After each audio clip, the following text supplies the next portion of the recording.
Ahora, cuando hablamos del plano sagital, nos referimos a la relación anteroposterior entre los maxilares y los dientes. Las anomalías sagitales las vamos a dividir en progénicas o clase 3 y en clase 2. Las formas progénicas van a ser esas anomalías en sentido sagital que se presentan con una posición mesial de los dientes inferiores o la mandíbula o ambos con respecto al maxilar y se caracterizan por una mordida invertida anterior.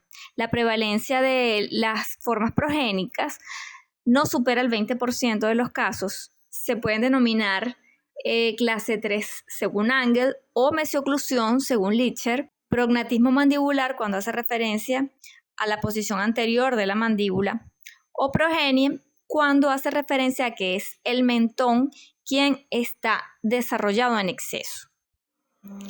Las anomalías sagitales en su forma progénica las vamos a dividir en los siguientes tipos. La mordida invertida anterior simple cuando involucra de 1 a 4 dientes, oclusión progénica forzada por acomodamiento sin alteraciones secundarias y con alteraciones secundarias, progenie verdadera y retrognasia. La mordida invertida anterior simple es una anomalía que se da a nivel dentoalveolar. Esa anomalía no es progresiva y no está relacionada con alteraciones a nivel muscular ni alteraciones esqueletales. En sentido sagital, la oclusión suele ser normal y el perfil igualmente normal. ¿Y qué la genera? ¿Qué la ocasiona? Bueno, puede ser por una dirección de la erupción vertical o hacia palatino de los incisivos superiores, sean los primarios o sean los permanentes. Puede ser también por una pérdida prematura de incisivos primarios. Puede ser por agenesia de incisivos superiores. Puede ser por la presencia de supernumerarios, inclusive a nivel de la mandíbula. O también puede haber una vestibuloposición de los incisivos inferiores. Al examen intraoral que vamos a ver, vamos a conseguir una mordida invertida anterior, ya sea de 1 o más dientes.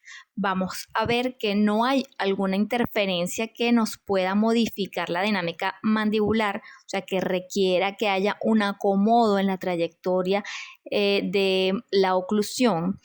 El resalte de los dientes que están involucrados, o sea, que están invertidos, es negativo. Obviamente, el escalón molar puede ser normal o puede estar aumentado o disminuido o existir inclusive una mordida abierta. ¿Qué vas a conseguir cuando hagas el análisis de las fotografías extraorales? Pues que no hay ninguna alteración a nivel facial ni del perfil, solamente si hay varios dientes que estén comprometidos puede que consigas una alteración a nivel del labio. Y en la cefalometría tampoco vas a conseguir algún problema oclusal asociado a la alteración esqueletal. Puede existir alteraciones en la inclinación de algún incisivo o del ángulo interincisivo. Esto si la alteración compromete a los incisivos centrales. El tratamiento que amerita es un tratamiento corto y sencillo, cuyo objetivo es específicamente devolver a la posición vestibulopalatina ese diente o esos dientes que están invertidos para corregir el resalte. La oclusión progénica forzada por acomodación se trata también de anomalías a nivel dentoalveolar. Como ocurre por la presencia de interferencia, entonces va a haber un adelantamiento funcional de la mandíbula al ocluir que busca evitar esa interferencia. Es progresiva, si esta no se corrige, va a variar el patrón de crecimiento y el desarrollo del paciente.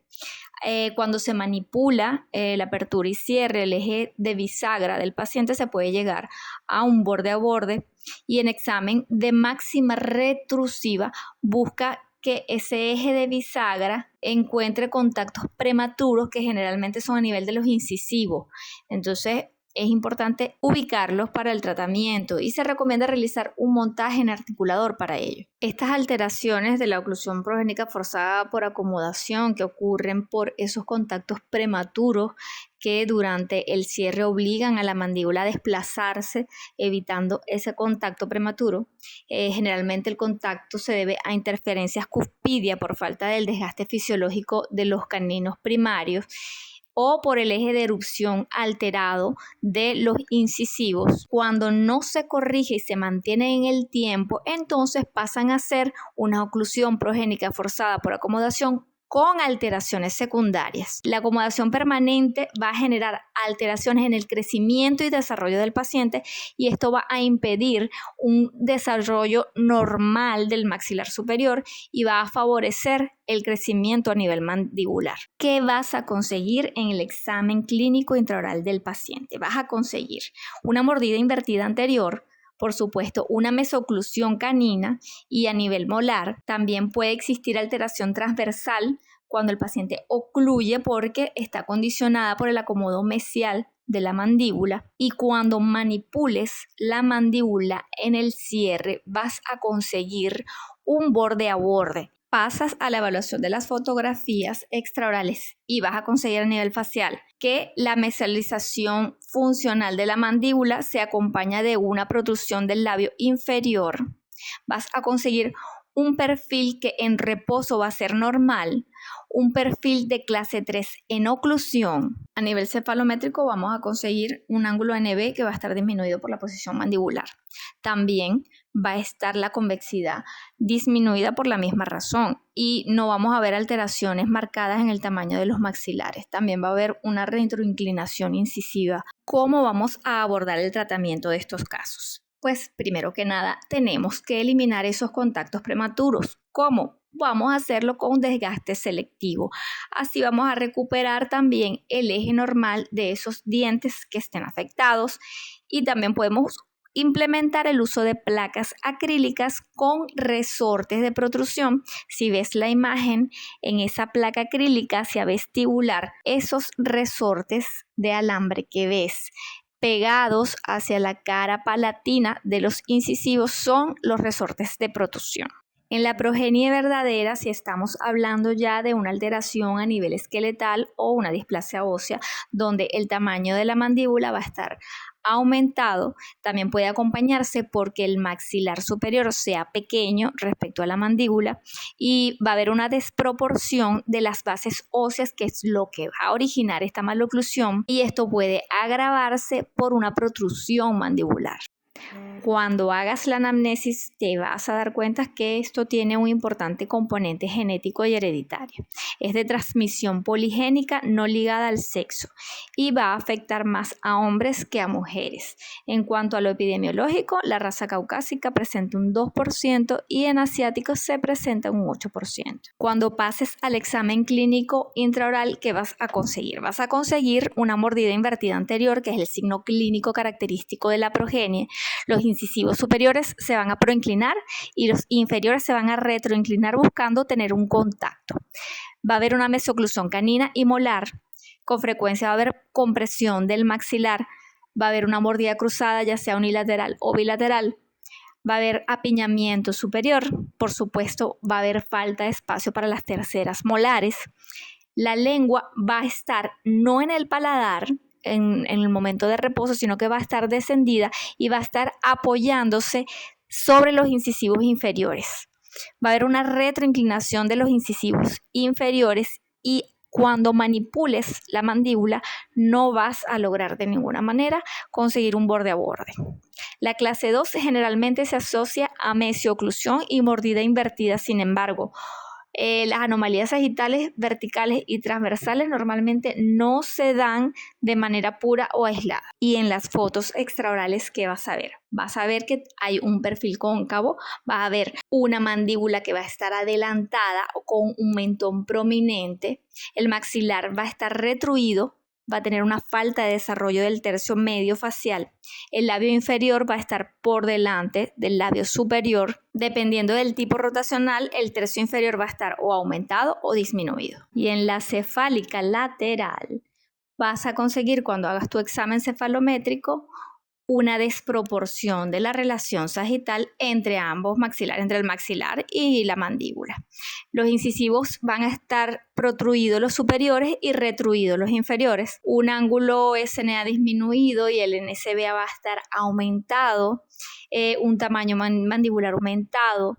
Si el paciente fuese de un biotipo braquifacial, es decir, con una rotación anterior, la clase 3 va a estar aumentada. ¿Y cómo se tratan estos casos? Pues en la absoluta mayoría se requiere de un tratamiento ortodóntico quirúrgico. Solo los casos leves pudiesen ser compensables. ¿Qué es lo que vamos a tener como objetivo del tratamiento? Por supuesto, lograr la oclusión funcional del paciente. Por lo general, lo que trae el paciente a la consulta es la necesidad de mejorar esa estética facial y dentaria. Y por supuesto, nosotros vamos a buscar recuperar una función que va a estar alterada, ya sea fonación o masticación o ambas. La retroagnasia también es una alteración esqueletal o de displasia ósea. Acá el tamaño de los maxilares va a estar disminuido en el plano sagital y también en el plano transversal. La mandíbula va a estar de un tamaño normal o puede estar también aumentada y va a haber una desproporción de las bases óseas que va a estar originada por la maloclusión. Esta también puede agravarse por una retrusión del maxilar superior. ¿Por qué ocurren? Puede ocurrir por factores locales como malformaciones como las hendiduras labiopalatinas o por múltiples angenesias, y también puede ocurrir por componente genético y hereditario que vamos a descubrir en la anamnesis. Cuando hagas el examen clínico intrabucal vas a conseguir una mordida invertida anterior, por supuesto una mesoclusión canina y molar, la compresión del maxilar superior, vas a evidenciar que hay mordida cruzada unilateral o bilateral, apiñamiento en el maxilar, incisivos inferiores que pueden estar retroinclinados. Por supuesto, no va a haber espacio para la erupción de las terceras molares en el futuro. Y cuando manipules la mandíbula tampoco vas a lograr de ninguna manera un borde a borde. En la evaluación facial vas a tener un perfil cóncavo, un maxilar que va a estar retruido porque le falta un desarrollo en el tercio medio facial. Va a haber una mandíbula que va a estar generalmente de un tamaño normal, un labio inferior que va a estar por delante del labio superior. El labio superior va a tener poco soporte, vas a ver un filtro nasal corto. Es frecuente que ese ángulo nasolabial esté disminuido y generalmente el tercio inferior puede estar normal.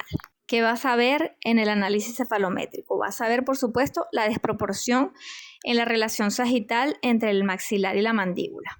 Vas a ver un ángulo SNA que va a estar disminuido, mientras el SNB va a estar normal, el ANB va a estar también disminuido, va a haber una protrusión de los incisivos superiores y una retroinclinación o una retrusión de los incisivos inferiores. Igualmente, el tratamiento es quirúrgico ortodóntico y el objetivo es, en primer lugar, lograr la oclusión funcional, mejorar la estética facial y dentaria y también recuperar esas funciones alteradas como son la fonación y la masticación. Para finalizar, la clase 2 o distoclusión, que son ese conjunto de anomalías en sentido sagital caracterizadas por una posición distal, ya sea esqueletal o dentaria, de la mandíbula respecto al maxilar superior.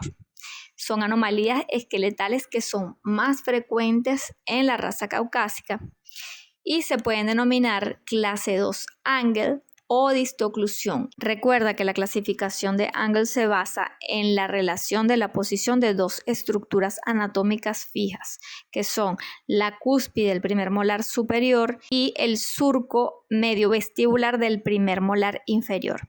Entonces, en la clase 2, esa cúspide mesiovestibular del primer molar superior va a ocluir por mesial, o sea, por delante del surco medio vestibular del primer molar inferior. Esa relación molar tiene una subdivisión. Esa subdivisión consiste en la subdivisión 1 y subdivisión 2.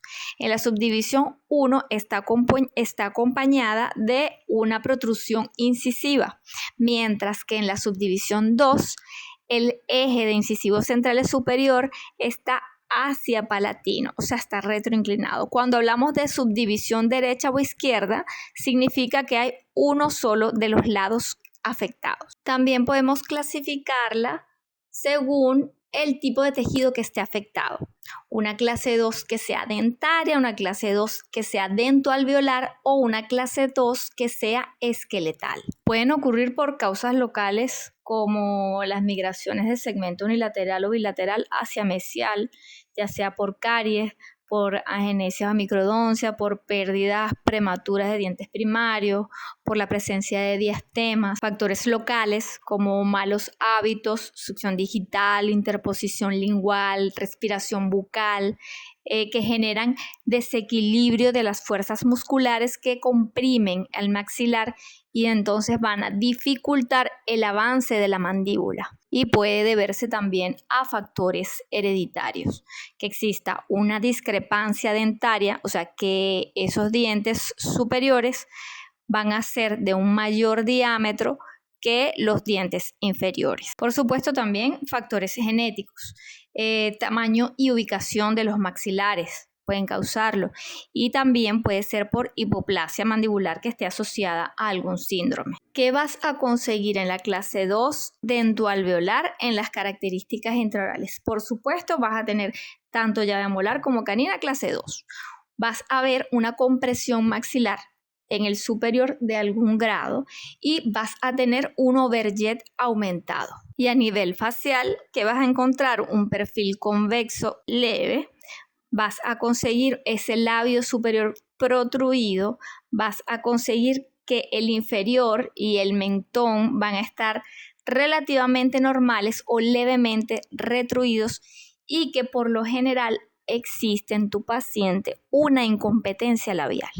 Cuando es esqueletal vas a conseguir uno de estos dos patrones, el patrón braquifacial o el patrón dólico-facial.